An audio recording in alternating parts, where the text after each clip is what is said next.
अस्सलाम वालेकुम, वेलकम करते हैं हम आपको अपने चैनल पे। आज हम बनाने वाले हैं मैंगो एंड आलमंड स्मूदी। इसके लिए जो चीज़ें हमें रिक्वायर्ड हैं वो है दही, मीठा होना चाहिए आपका, मैंगो, 10 से 12 बादाम और 4 to 6 टेबल स्पून शुगर हम लेंगे। अगर आप इसको टेस्ट के लिहाज से कम और ज़्यादा भी कर सकते हैं।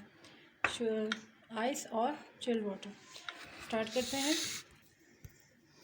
इसमें मैंगो डालेंगे,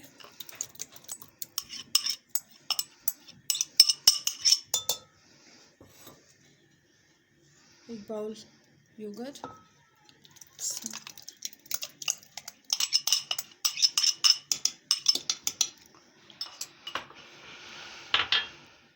चीनी,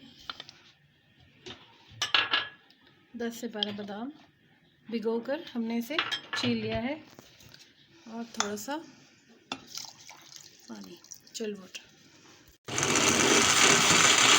और थोड़ी सी आइस डाल देंगे। Mango and almond smoothie ready हो गई है। इंशाल्लाह फिर मिलेंगे आपसे नेक्स्ट वीडियो में। अल्लाह हाफिज़।